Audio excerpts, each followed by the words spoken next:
Have you ever looked into a mirror and felt that something was wrong? Imagine that, as you stare at your own reflection, it begins to distort and a dark presence draws near. This is the story of Sarah, who made a terrifying discovery and was led to a fate she could never have imagined. With every passing second, the terror intensifies, and the only question left is there any way to escape the cursed reflection? Don't look away, because what comes next may be more terrifying than you can handle. Night was falling over the Grand Canyon, and the group of tourists, tired from a long walk along the edge, began to disperse. The sun, already setting on the horizon, painted the sky in a deep orange, making the vastness of the canyon glow with an almost surreal beauty. But something was different that night. The wind was blowing harder than usual, and a chill ran down the spine of everyone who was there. Some murmured about the unsettling feeling taking over them, but no one knew exactly what was coming. Among the group was a woman named Sarah, fascinated by the vastness of the place. She had never been there before and felt a mix of reverence and fear. The other tourists were starting to move away, but Sarah remained on the edge, gazing into the abyss with a distant look. It was then that she first heard the rumors about the woman in white. "Do you know about the legend?" asked an elderly man who approached Sarah. He seemed uncomfortable, as if forcing himself to speak, but the words escaped his mouth uncontrollably. "The woman in white. She appears sometimes, especially at night. They say if you see her, you never come back." Sarah nervously laughed, thinking it was just a local story to scare tourists. "The woman in white? It's just an old tale, isn't it?" she asked, but her voice trembled slightly. The man looked toward the canyon's edge and, with a deep sigh, said, "I saw her, girl. I saw the woman once. She's always there, on the edge, waiting. And no one knows how she gets there or how she leaves. It was I who almost got pushed into the abyss the last time I saw her." His voice's grave and somber tone left Sarah unsettled. He walked away, but his warning lingered in her mind. She looked toward the canyon's darkness, and for a moment, thought she saw something moving in the shadows. Maybe it was just the play of lights, maybe it was the wind, but something didn't feel right. As the rest of the group moved toward the nearby hotel, Sarah felt an irresistible curiosity. The legend of the woman in white seemed like an outdated story, but the way the man described it felt too genuine to be mere fiction. Without knowing what she was doing, she began to walk toward the canyon's edge, trying to observe the shadows better as the night progressed. With each step, the air seemed to thicken, becoming heavier, as if something was approaching. Her heart raced, and a sense of discomfort engulfed her. The landscape was breathtaking, but there was something sinister there, something she couldn't explain. A solitary figure, dressed in white, seemed to emerge out of nowhere as she moved closer to the edge. Sarah stopped abruptly, her eyes widening in shock. The figure, tall and skeletal, was standing there, staring directly at her. But what terrified her wasn't just the presence of the figure, but the empty, lifeless gaze that was fixed on her. The wind blew fiercely, but the figure remained motionless, as if unaffected by the power of the environment. Fear tightened Sarah's chest, and without thinking, she took a step back. It was at that moment that she felt a pressure on her chest, something invisible, yet palpable, pushing her further toward the edge. Something in the figure was calling to her, and she couldn't resist. Every step seemed to guide her, as if an unseen force was controlling her movements. Fear took hold of Sarah, but the pull toward the figure before her was stronger. She looked once more at the abyss, and before she could react, the ground beneath her feet seemed to disappear. The last thought that crossed her mind was the muffled scream of the elderly man. "Don't get close to the abyss." Sarah's fall was quick, faster than she could have imagined. The abyss swallowed her mercilessly, and for a brief moment, she felt as if time had slowed down. Her body was pulled by the force of gravity, and the sensation of emptiness was overwhelming. She didn't know what to expect. Maybe a brutal impact on the rocks below, or the sensation of being consumed by the infinite darkness. But instead, all she felt was an intense cold that seemed to pierce her veins. Suddenly, the pressure vanished. Sarah opened her eyes and found herself back at the edge of the canyon, not knowing how she had returned. Her body trembled, and the air around her was freezing. She instinctively got up, but her mind was confused, disconnected from reality. Something was terribly wrong, but she couldn't pinpoint what it was. The place was silent, so silent that the sound of her breathing seemed deafening. Sarah looked around, trying to understand what had happened. The horizon was still dark, and a thick mist began to envelop the canyon, obscuring the rocky formations in the distance. The feeling of déjà vu engulfed her in an unsettling way, as if she had lived this moment before, but in a distorted manner. It was then that she heard soft footsteps behind her. When she turned around, her eyes widened in shock. There, the figure was again. The woman in white, standing a few meters away, staring at her with her empty eyes. She didn't move, just stared at her as if waiting for something. The presence of the figure, now closer, was suffocating. Sarah didn't know what to do. Her mind was in panic, but her body seemed paralyzed. She wanted to run, scream, but something was stopping her from making any movement. The woman, with her vacant expression, seemed to be approaching slowly, not in a hurry, as if she knew Sarah couldn't escape.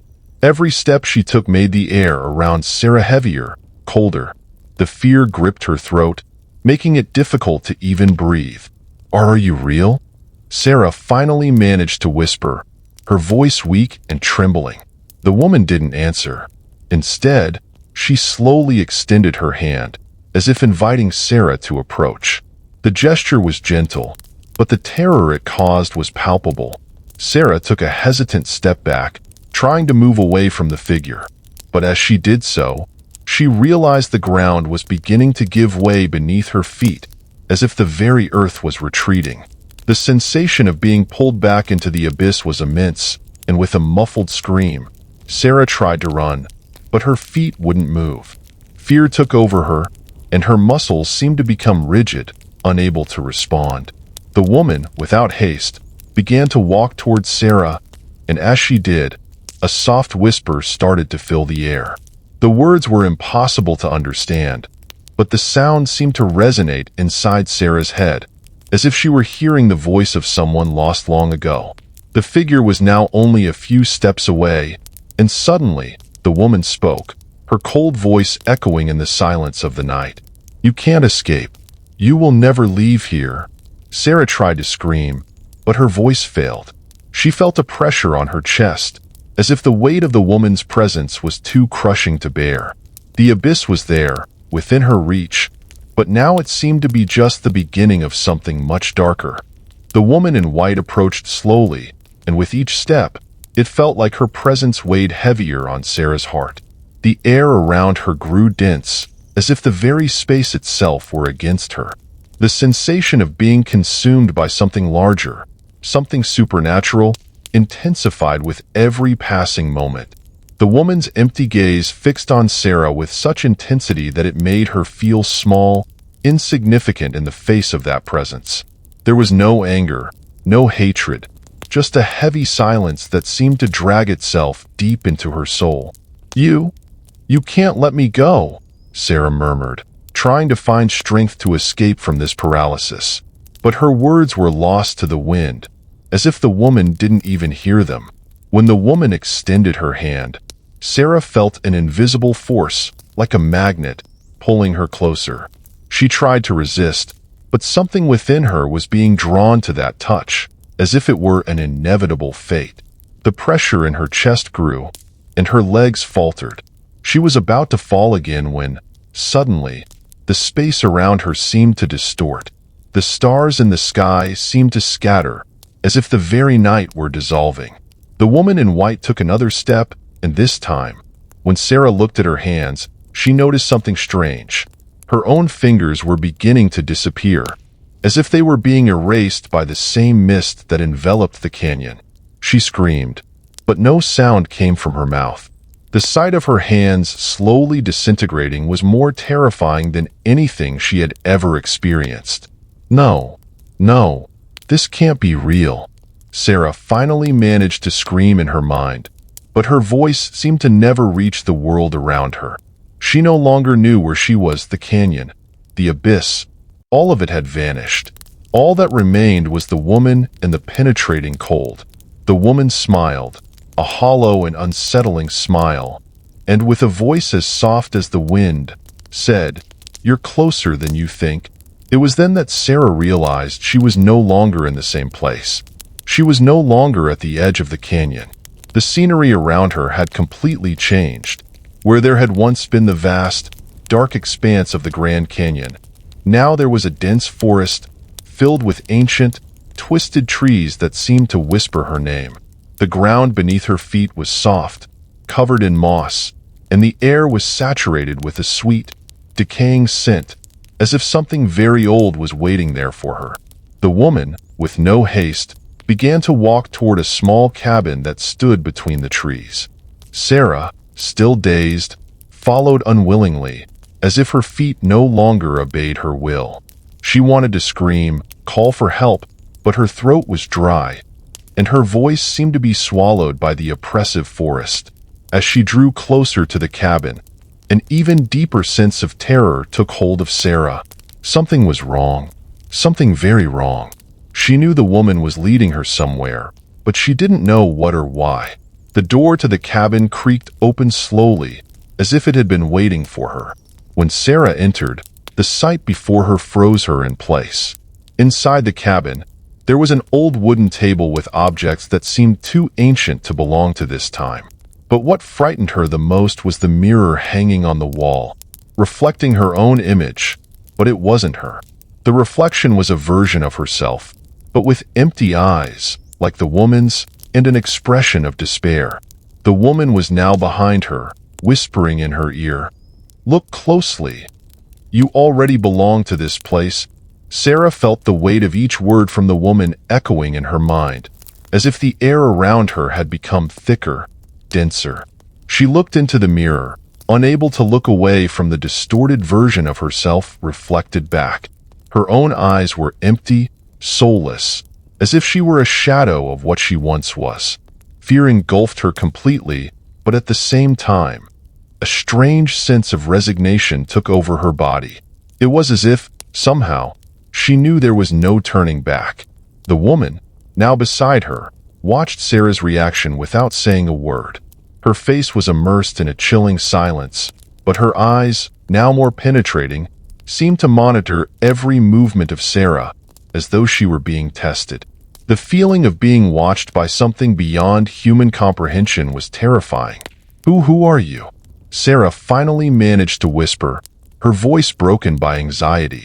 The woman did not respond immediately.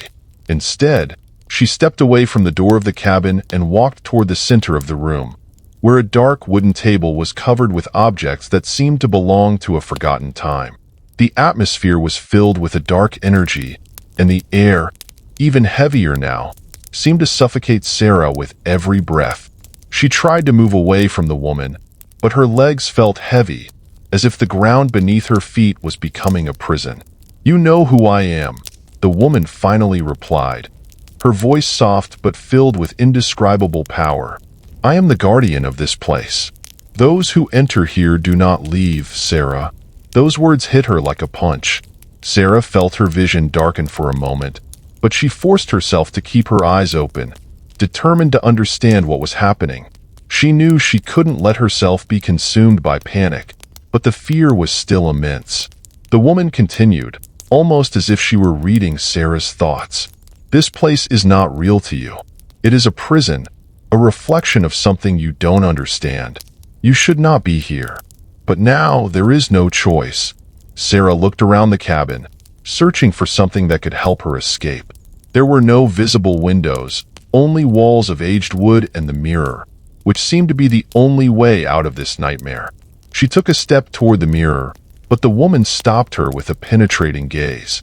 "Do not try to escape, Sarah," she said, as if she could read every one of Sarah's movements. "You belong to this place now. There is no escape. Fear began to take form inside Sarah, transforming into a sense of helplessness. Her eyes fixed once again on the mirror, and suddenly, she saw something that made her shudder. Her reflection began to distort, just like the environment around her. The walls of the cabin turned dark, the objects on the table twisted, and the version of herself in the mirror smiled in a cruel, empty way. Sarah tried to look away, but something stopped her from moving, as if the power of that vision was stronger than her will. "Now you see, don't you?" the woman said softly. "You are trapped here, and all your fears will become reality." Sarah felt as though time had stopped, as if each second stretched infinitely. The reflection in the mirror smiled even more cruelly, as if mocking her. She tried to move away, but her feet were frozen, as if the ground itself was holding her, trapping her. The woman in white watched her in silence, her piercing eyes fixed on her. "You can't escape," the woman murmured, her voice soft and cold. "You've always been here. This is your destiny." The air around her seemed to suffocate, and Sarah felt an increasing pressure on her chest, as if the weight of all her wrong choices and the fears she had tried to hide throughout her life were finally demanding their price. She looked back at the mirror, and this time, what she saw was even more terrifying. Her image in the reflection was slowly disintegrating, her eyes becoming empty, her body crumbling bit by bit, as if her very soul was being consumed. Desperate, Sarah tried to scream, but no sound came. She was trapped in an endless nightmare, where there was no escape, where the only certainty was the inevitable fate that awaited her. The woman smiled again, a vacant, relentless smile. "You no longer exist," she said, her words echoing like a macabre whisper in Sarah's mind. "You are just a shadow now." And with those words, Sarah felt her identity fade away, as if the last trace of her humanity was being erased. The mirror swallowed her, and all that remained was darkness. The ground disappeared beneath her feet, and she felt herself being dragged into a deep abyss, an endless void. She tried to fight, but there was no more strength left. Fear, pain, and hopelessness consumed her completely. The woman in white watched everything with an impassive gaze, her smile never fading. She knew that Sarah had already become part of that place, part of that never-ending cycle of pain and oblivion. In the end, Sarah disappeared, and the cabin stood empty, with no trace of her presence left. The mirror reflected only darkness, and the wind, like a lament, whispered through the ancient trees, carrying away the last shadows of an irreversible fate. And there, in the stillness of that cursed place, the woman in white waited for the next lost soul, ready to repeat the cycle. Silence took over, and Sarah's story became just another dark legend, lost in time, waiting to be forgotten.